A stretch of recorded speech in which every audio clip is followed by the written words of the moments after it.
IVM.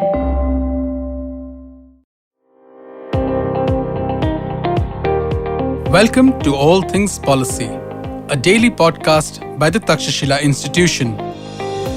We are a bunch of policy nerds based in Bengaluru, and we like bringing fresh perspectives to Indian affairs and Indian perspectives to global affairs. So grab a cup of coffee, sit back, and join us for today's chat. Hi everyone, I am Sarthak and I welcome you to one more episode of All Things Policy. In today's episode, we are going to talk about air pollution in Mumbai.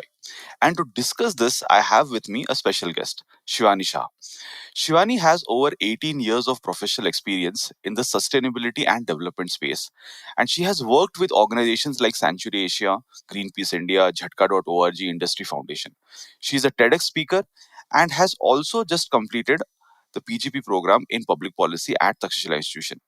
As part of her course requirement, she did a capstone project. She chose to study the air pollution problem in Mumbai and she came up with a policy brief as well.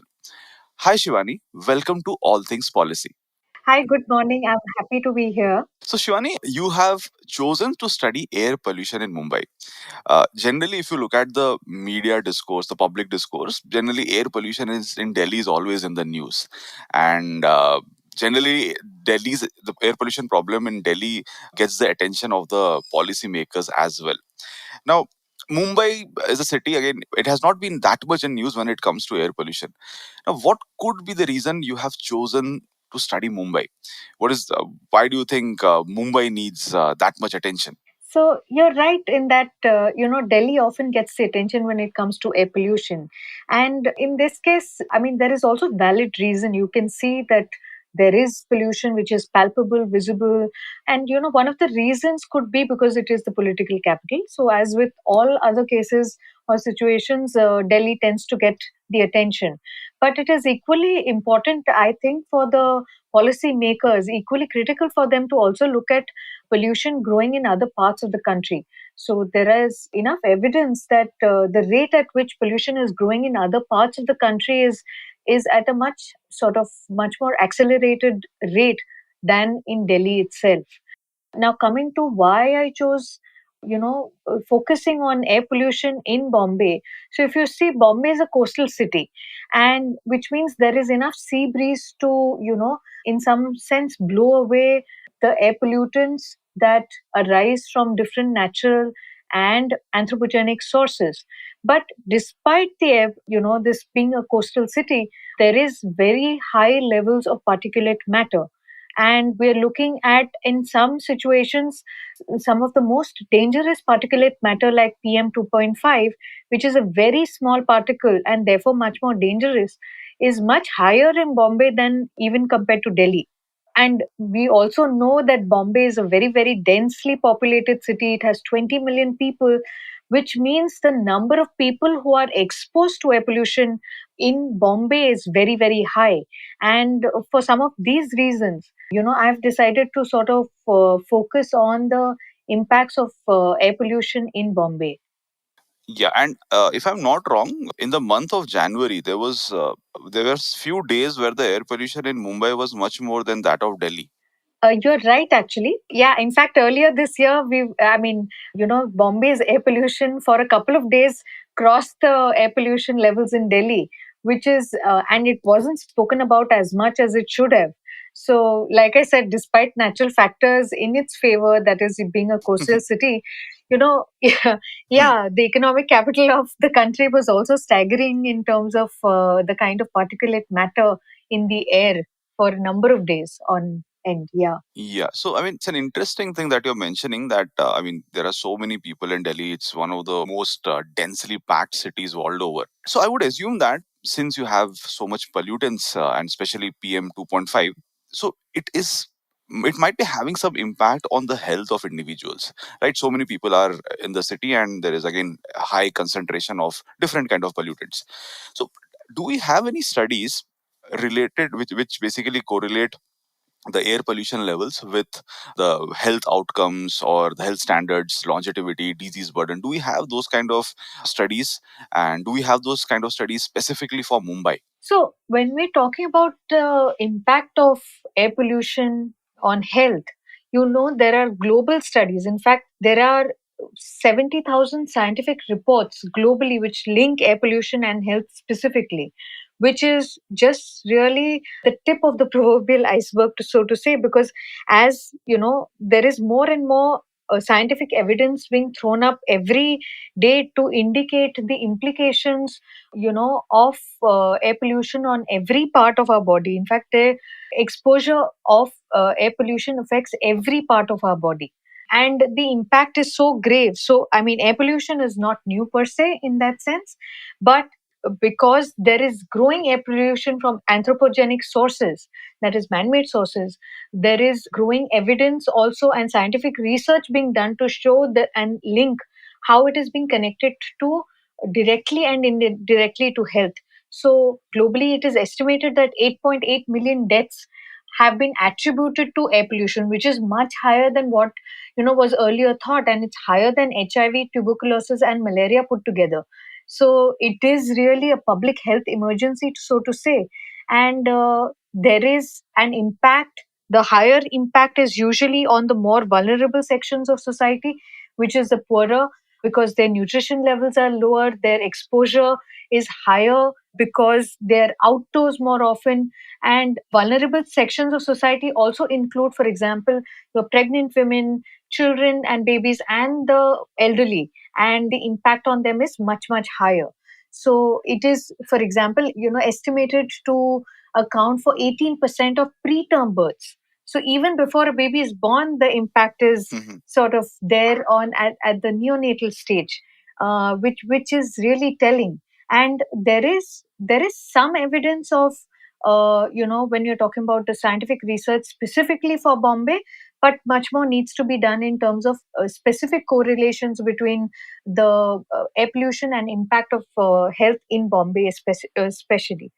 I mean, there is evidence that there is growing asthma, growing bronchitis, and that has been linked to air pollution. But much more needs to be done on that front as well. Yeah, and I would also assume that those who are most vulnerable, specifically those who are economically more vulnerable, they won't even have different mechanisms by which they can mitigate the impact of air pollution. For example, if someone is affluent, right, so they might afford maybe all these different kind of equipments that we have right now, air purifiers and all those things. But those who come from the bottom section of the society, they might find it even difficult to access these things, so the impact on them might be even worse. You're absolutely right. Actually, this is in fact what is happening, what you see in Delhi, for example. And it's just an indicator of how things work between different sections of society, between the impoverished and the affluent. In a sense, the affluent tend to have access to air purifiers or the space at home to grow like several plants, or all those kinds of mechanisms in which to mitigate or reduce particulate matter within the confines of their home, or maybe even their schools have the access to do it for their children. But for those who are impoverished, economically impoverished, they have no option. So the rich continue in some way to continue to pollute through vehicular pollution, for example, and the poorer tend to bear the brunt without any options or ways of dealing with it. Yeah. So, I mean, all these sounds slightly, what do you call that? I mean, it's kind of difficult on the part of those who are extremely vulnerable. But if you look at different cities, right, you will have different sources of pollution. Maybe for Delhi, again, there are different sources of pollution. One of the major source here is the stubble burning that happens in state of Punjab. So this is something which sounds extremely harsh on the part of those who are extremely vulnerable. Now, different cities in India again will have different geographies. They will have again different kind of economies, and as a result of which, the sources of pollution might also be different, right? For a city or for a place like Delhi, the source of pollution might be something, but for a place like Mumbai, the source of pollution might be completely different. So, If you look at all the different kind of pollutants in Mumbai, what do you think, what are, I mean, at least what you have studied, what do you think are the major sources of air pollution in Mumbai? I'm asking this because if you are able to understand the different sources of pollution, so accordingly we can think of different kind of policy interventions, right? For example, if let's say in case of Delhi, let's say, I'm assuming, I'm not saying this is the exact thing, maybe stubble burning in Punjab or Haryana is the major cause of air pollution in Delhi, let's say, let's assume this. So in that case our policy intervention might be directed towards this particular source.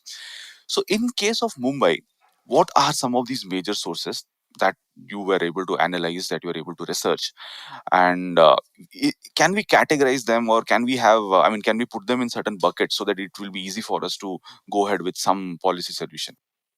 So, in the case of Bombay, you're right, it varies from city to city. The sources, usually vary. I mean, I'm talking about the anthropogenic sources. They usually vary from or broadly fall under various buckets like waste burning, construction sites, power plants, manufacturing industries.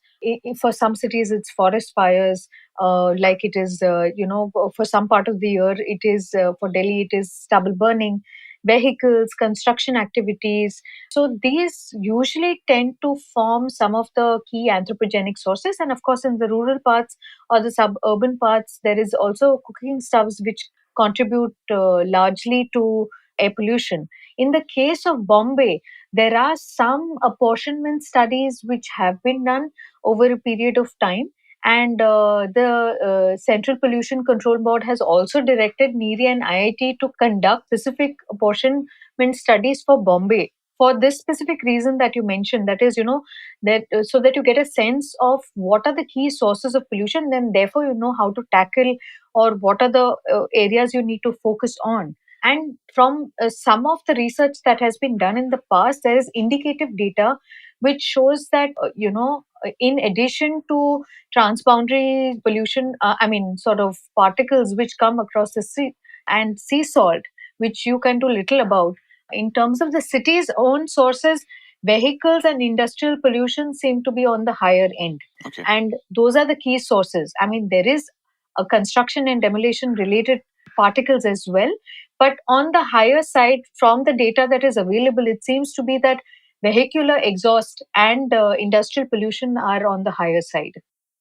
Okay, and I mean, what is the ratio of if you look at the total contribution, how much is vehicular pollution adding to the pollution? So, in Any numbers related to that? I mean, again, these are indicative numbers. So 16% to 22%, roughly, depending on the time of the year, is what vehicular pollution looks like in Bombay. And industry is roughly around 15%. That is, I mean, that does not vary too much, but it's around 15%. If you look at the entire pie of both natural sources as well as the anthropogenic sources. Yeah, so almost more than 30% is being contributed by these two sources. That's right. That's right. Yeah. And has there been any change in these sources over a period of time? So if you look at the composition, right, which is committing, which kind of sources emitting how much amount of pollutants, has there been any change in this over a period of time? Is there anything specific to Mumbai, or any particular trend that you observe? So, in the case of Bombay, I would say that one can estimate based on the trajectory that vehicular pollution is likely to grow, and because we know it has been growing roughly at a 10% average, that has been one of the sort of key sources of pollution. Now, if you look at industrial, that growth hasn't been so much, that variation hasn't been so much in terms of the trajectory of growth. Mhm. Whereas in the case of vehicular pollution, it has on average there has been a growth of vehicles at 10% growth rate per annum. Okay, so I mean, yeah, 10% growth rate, but to some extent, maybe our vehicles are also becoming better, more efficient over a period of time. So, yeah, the increase in pollution because of vehicles might not increase by 10%, given that our technologies and all these things are improving. But yeah, this 10% number is also quite huge. That's right. And also in the case of Bombay, there is, like you said, there is some improvement, but there needs to be much more improvement in terms of the kind of technology or the kind of, what do you say, the emission levels that are controlled from each vehicle or vehicle type as well. So that also needs to change and Yeah. improve. And that will also definitely help to some extent in reducing pollution. Okay. So, I mean, this gives us a good idea about where we are right now. Right, we know that the pollution and the air pollution problem in Bombay is something which is critical, and we know about the sources. Now, when you would have studied all these things, right, you know the problem at hand, and when you are generally when we try to arrive at a solution, first we think of different possible alternatives. What are some of the different ways by which we can address this problem? And generally, one thing that we first consider is what is the government doing right now? What is the state government doing right now? What is the union government doing right now? Is there anything in the hands of the municipalities? So, at present, what are the things that are happening, and are they enough to address the air pollution problem in Mumbai? Any specific scheme program that the government is up to, and what are its stated intentions? What are its stated objectives? So if we look at status quo, it's not like the government is not doing anything. In fact, there is a national clean air action plan that came about in 2019-20, and that is a plan for the entire country with specific focus on specific cities as well. So they also encouraged say for example Bombay and other cities which are highly polluted to come up with their own plans for the reason that you mentioned earlier.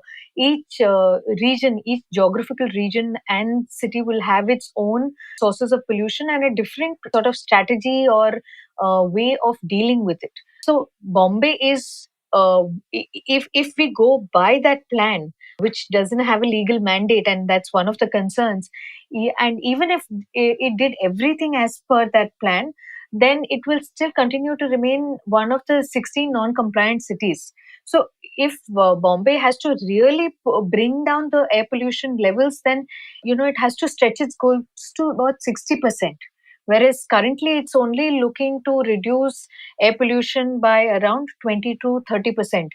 And I'm not even sure that, and this is a time frame of by 2024. And I'm not even sure if it's in this plan looking at the growth rate of vehicles, the growth rate of other industrial activities, or the other kinds of pollutants that will continue to grow. So if all things were sort of equal, and it looked at 20 to 30%, Bombay is not going to reach or bring down its air pollution levels as much as is necessary.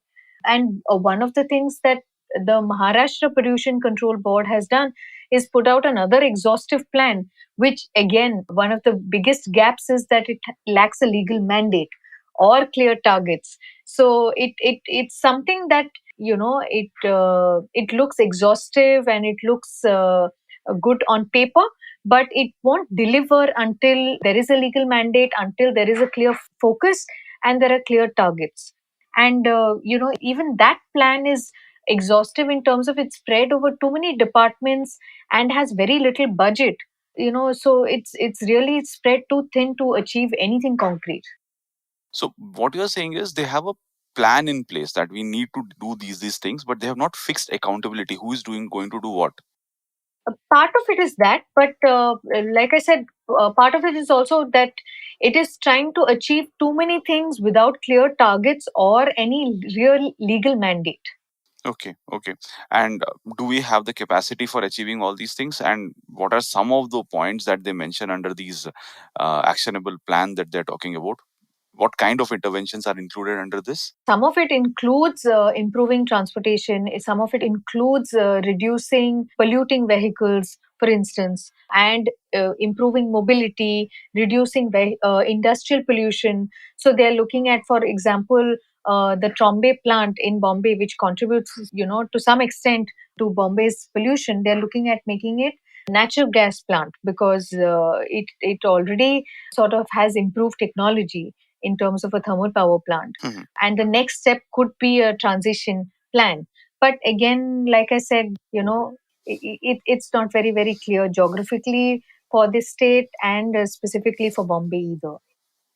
Okay. So, I mean, what you're saying is the present mechanisms that we have right now. If you are just going with the present mechanisms, business as usual approach, we might not be able to achieve the right kind of outcomes. Now, have what are the other alternatives that we have right now? If apart from, let's say, this MPCB's Maharashtra Pollution Control Board's plans, apart from that, what are the other alternatives that we have as policy wonks? What we should be thinking of? What are the different criteria, or what are the different alternatives that can possibly lead to better outcomes?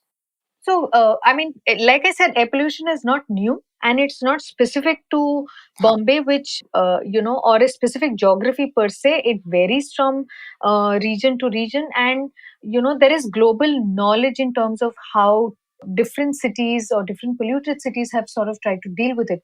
And I looked at some of that in order to see what are the possible things that Bombay could also do.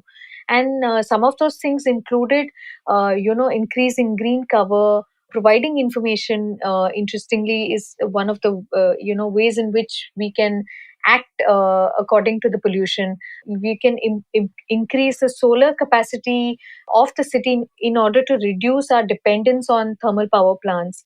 And also there is another economic mechanism, which is to encourage a cap and trade between the industries in Bombay. Like I said, the industrial pollution is also significant. So these are possible outcome. I mean, sort of options that Bombay could consider. And also, because it is a populous city, one of the things that it could do to augment sort of the growing vehicular pollution and the vehicular total number of vehicles in Bombay and the pollution that comes out of it is to improve or augment the public transportation system.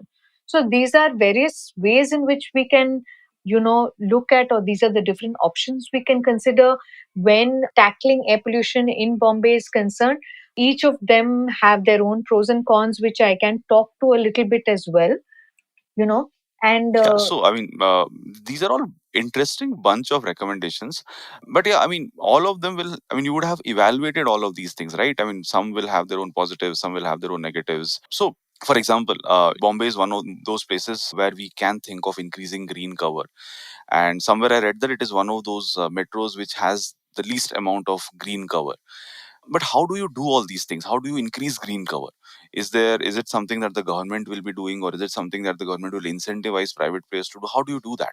So it's increasing green cover is a little bit complicated in the sense of it can be efficient. The efficiency curve can sort of the it can be either very ineffective or it can be highly effective depending on how it is done, Hmm. because and this is simply because it is a function of so many variables.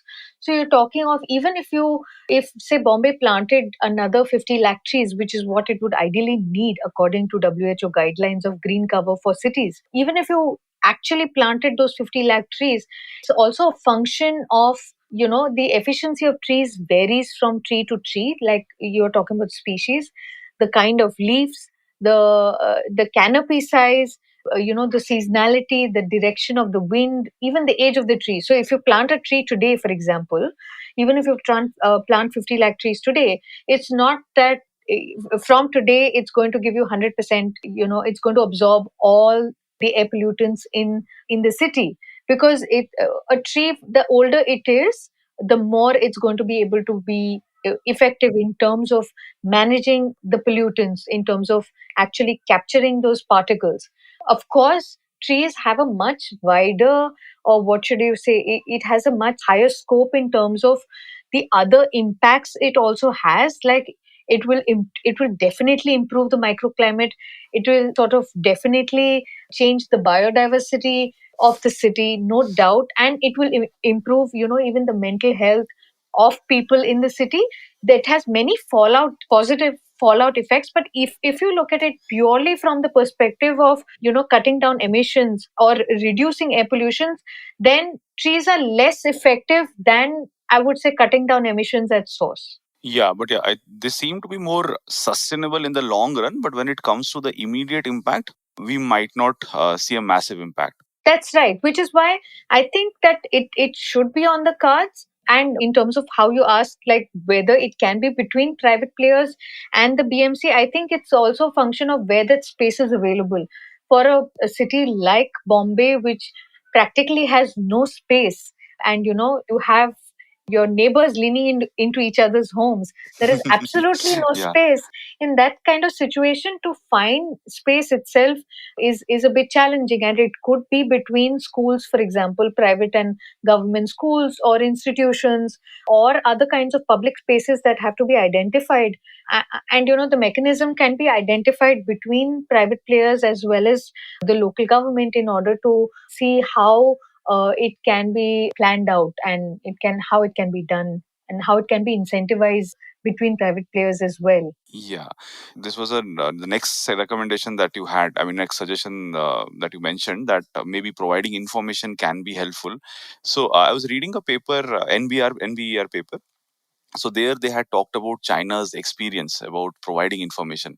So once in some places they experimented this in China, and what they were doing is they were providing information to the people that, okay, this is the pollution levels, and as they started giving information, people's consumption of certain kind of goods, services, it reduced, and people, as they had more access to pollution information, the extent of pollution also went down. So, how can we use this for a city like Mumbai? Is it possible? And if it is, I mean, and again, there might be some hindrances, there might be some bottlenecks. What could that be?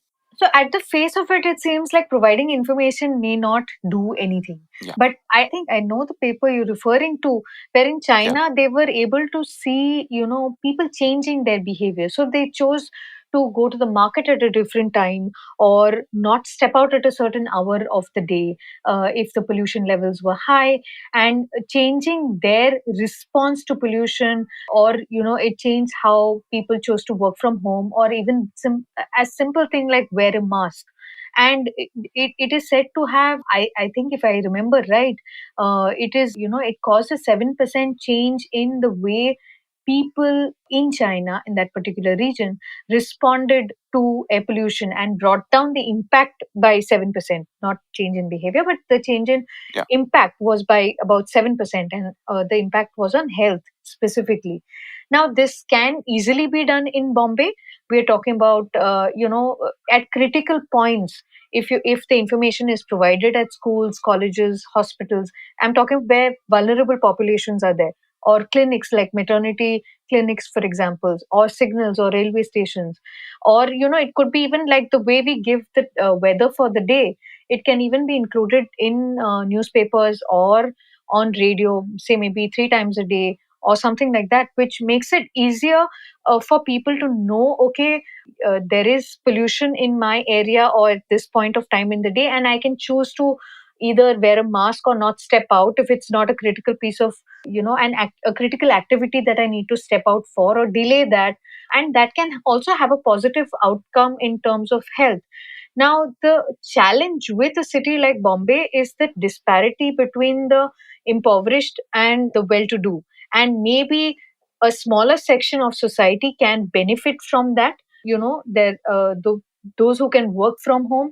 There is a large section which is also the working population, which needs to travel from place A to place B, because it gives them their daily bread and butter, and they might not be able to change that. But yes, there is a section of society that can change this behavior.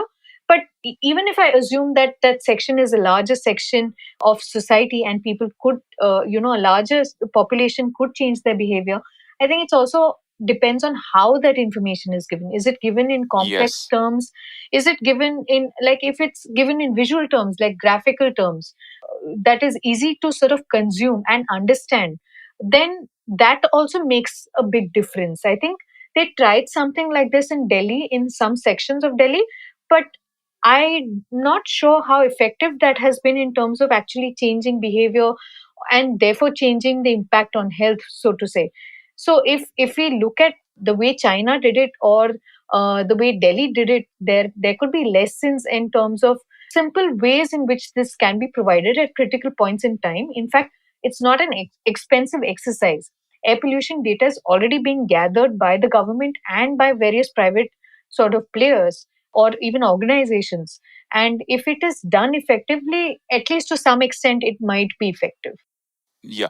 So, I mean, this what we are trying to do here is we are trying to nudge citizens to behave in a particular manner. That's what we are doing. And different studies point out that nudges might not be as effective as we think they are. And designing a good nudge is also not that easy, right? So, maybe, I mean, the way we are nudging people, it also needs to evolve over a period of time. And we can't be completely sure that this is going to lead to these kind of outcomes.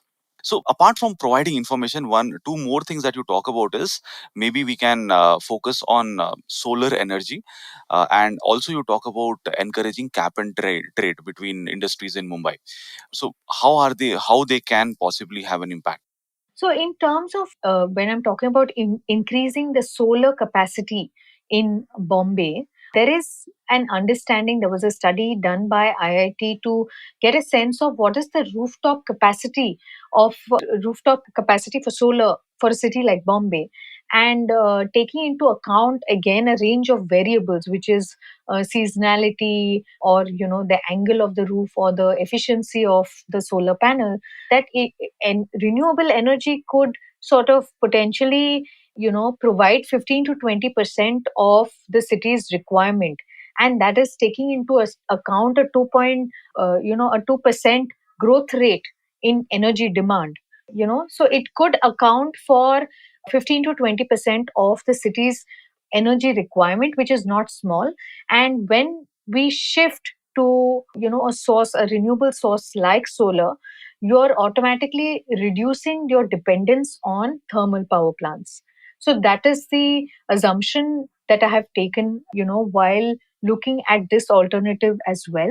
What the challenge with this case is the fact that the central government is already providing a range of subsidies differently for commercial and residential requirement to meet the I mean, we are talking about the government is doing it in order to meet our commitments towards Paris Agreement and climate change on a larger scale. But even if I look at Bombay per se, the uptake of solar in Bombay is so low, and one needs to assess why that uptake is very, very low. So, beyond that, what the MCGM can do is actually ensure that they solarize the city at least over buildings that they are in control of. It could be the railways, it could be the BMC's own buildings, and maybe look at other ways of incentivizing private players to put up solar on their rooftop, because there is definitely a capacity. It has been assessed.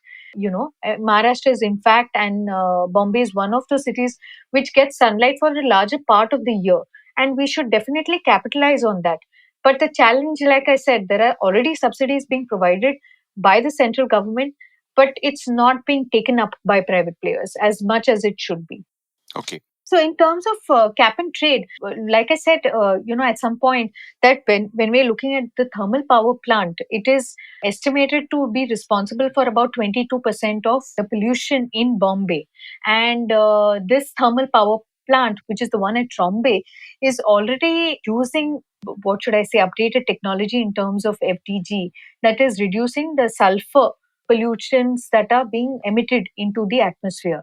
The next thing it can do, or what is being proposed by the Maharashtra Pollution Control Board, is actually transitioning this plant into a natural gas plant, which is what many thermal power plants in different parts of the world are also doing. They're transitioning from a thermal power plant to a natural sort of natural gas plant. But that's a transition technology. What I would rather recommend is based on Surat's own example, where they introduced, a cap and trade between the industries, which is to incentivize industries to work amongst themselves to bring down the pollution. So they would put a cap, the government would put a total cap, and the industries that are capable of actually improving their technology would trade with somebody who cannot. And in Surat, within a period of, say, a year, they are estimated to have brought down the pollution levels from industries by close to about 30%, which is pretty effective. And in this situation, neither, neither is a lot required from the industries, and neither is a lot required from the government. So this is an interesting model that needs to be looked at. But to what extent it will be effective for Bombay needs to be sort of examined. Whether it will be as effective for Bombay, given the kind of, or the, the kind of industries that are there in Bombay, or the technology that is available to them, that needs to be seen and studied. And at present, we don't have much assessment of these things.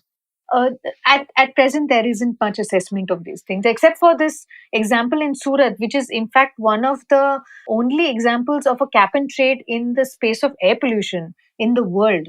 There isn't much in this space that can give us an indication as to how effective it can be, but it's definitely worth exploring. Yeah, sure. So you talked about so many alternatives, right? And I would assume that you would have evaluated the alternatives, and you would have come up with with the best solution. So what is the best solution? Is the best solution something that you already discussed, or is it something different from this? So, in addition to all of this that I have mentioned, what I was hoping to stress on is the need for improving mobility in the city. And like I said, all these alternatives that I've discussed need to be looked at. There is no silver bullet, so to say. And in fact, even improving mobility itself will not change the situation in Bombay so drastically that you don't need to do anything else. But having said that, we do know clearly that Bombay is one of the most populous cities. It has 20 million people, and it also has one of the best public transportation systems in India and maybe even Asia. So it's already catering to, like, if you look at just the railways or and the bus system together, they are catering to about 7.5 million people by train on a daily basis. Of course, not in COVID times, but in general, and 5 million passengers on a daily basis by the BST, buses, which is huge. It is not small by any means, and it is a well-oiled machine. But like I said, there is the vehicular pollution in Bombay is growing. The number of vehicles are growing by 10% per annum. You also have, like, Bombay is a smaller city compared to, say, Delhi, for example, and it has just 2,000 kilometers of road space, which is choked by around 510 vehicles per kilometer, and that's the highest in India. So there is definitely a need to decongest and reduce, what they call the VKT, or the vehicular kilometer, you know, by the transportation system. And there is that need to decongest and augment an existing system of sort of public transportation in order to reduce air pollution that comes from vehicles. So I would suggest in the case of Bombay, for the city to prioritize, a BRT system. So this is not, or the bus rapid transport system, which is not new anywhere in the world. It's in fact a pretty old system, and it's not new to India either. So in fact, 9 Indian cities, including Ahmedabad, Delhi, Pune, have implemented it to some extent, and we have an understanding of how it would work in an Indian scenario. So it is implemented in 150 or 170, I think, countries across the world. And it is a pretty efficient system in terms of the number of people it can transport from place A to place B in a short span of time. So the system typically works by creating separate bus lanes where the buses are given right of passage, and they are not working together with the rest of the sort of vehicles. So they are not sitting in the same traffic system as, your rickshaws, your private vehicles, and other vehicles. Otherwise the buses are moving at the same speed, so to say. Yeah. So what you are saying is, given the constraints that we have right now, BRTS will be most effective in reducing air pollution. And given the fact that vehicular pollution is one of those largest contributor to air pollution in Mumbai, we're assuming here that again government has limited amount of resources, and if they have to choose between different alternatives, it is better to focus on BRTS right now, and maybe the other things, maybe greening of Bombay and all those things can be taken up eventually after some point of time, maybe. So that is what you are trying to imply here. Yes, I would say in terms of priority, it would be Huh, ideal for the BMC to sort of focus on BRT and huh. augment it with other solutions that I mentioned earlier, like greening the city and looking at cap and trade and so on and so forth. Yeah. So, but one thing you mentioned that there are already some cities who are having BRTS, and if I'm not wrong, in case of Mumbai, also there have been proposals in the past.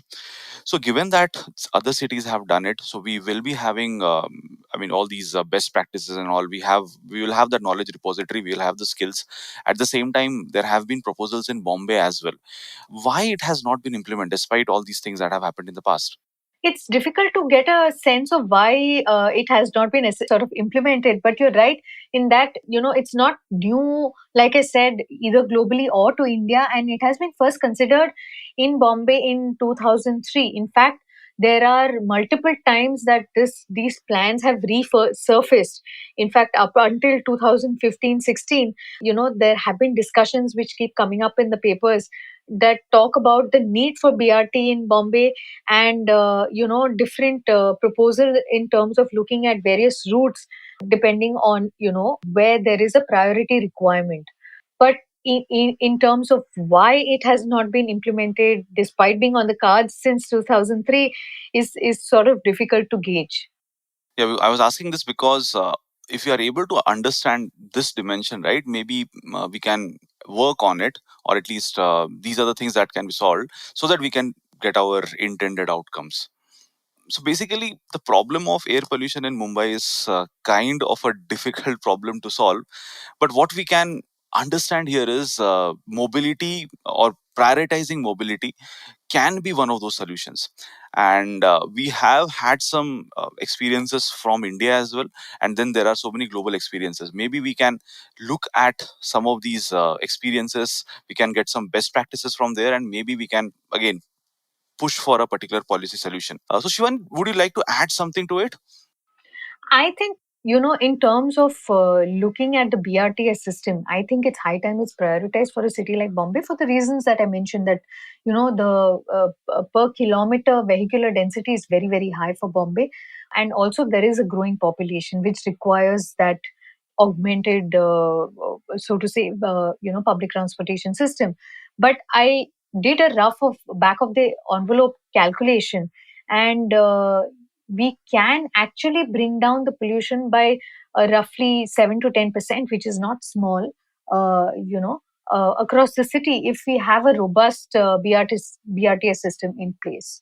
And we keep sort of ensuring that the fleet size is as per requirement in terms of, the number of buses need to be as per the demand. So if we do that, it has a huge potential in terms of how it can reduce the air pollution in Bombay. Yeah, so that is, 7 to 8 to 10% per year is a good number. So I think this is what we should be looking forward to. So thanks, Shivani, for enlightening us about the air pollution problem in Mumbai and what can be some of the potential solutions, and again, what are some of the limitations of these solutions. Thanks, folks, for joining us. We'll meet again in yet another episode of All Things Policy. Thank you. Thank you for having me.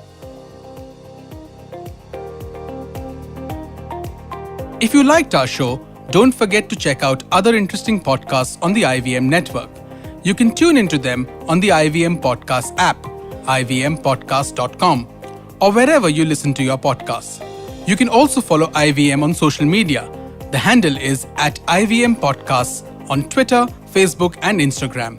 And hey, if you'd like to dive into Takshashila's research on technology, strategy, and economic affairs, check us out at our Twitter handle @TakshashilaINST or our website takshashila.org.in. I hope you enjoyed that show. If you aren't following us on social media, please do. We're IVM Podcasts on Twitter, Facebook, and Instagram. Would like to thank the sponsors on the network this week, CED. We really do appreciate your support. We have a new show on the network. It's called The Fighting Goat, and if you love fighting sports, tune in every Wednesday with hosts Arjun and Somesh. They also featured, by the way, on Cyrus Says this week, where the three fitness freaks bonded over their love for TV sports and sports in general. Tune in to This Round Is On Me, where Gauri celebrated her 25th anniversary with Kavita Rajwade, who is my co-founder at the IVM Podcast Network. They give us details about how this show was curated, and they talk about podcasts in general. On The Habit Coach, Ashton highlighted our addiction to screens, how we are glued to either a big laptop screen or a small mobile screen all day. He shared some tips on how to rectify this unhealthy lifestyle. On All Things Policy, Anirudh Kanisetti spoke to Pratik Wagre and Rohan Sheth about the new internet guidelines that were issued by the Government of India recently and their impact on content creators and platforms. On the Filter Coffee podcast, Karthik invited Vivek Ram, who is a celebrated animation artist. They chatted about his stint with animation and starting his own studio called Vanar Sena, bringing to life stories from ancient India and his scriptures with animation as his vehicle. We had Dhanya Rajendran, the editor of the News Minute, on the Note with Maruk Inayat. It was a deep dive into the digital newsroom and the upkeep of truth in a fake news pandemic. And with that, we hope to see you again next week. Working Monday to Friday glued to your chair making you feel dull? Worry not. Get your 5-minute weekly dose of travel around the world with Postcards from Nowhere. Join me every Thursday as I explore the strange, obscure and fascinating parts of the world and bring out facets of travel you may not have thought of before. You can find us on the IVM Podcast app, website or wherever you get your podcast from.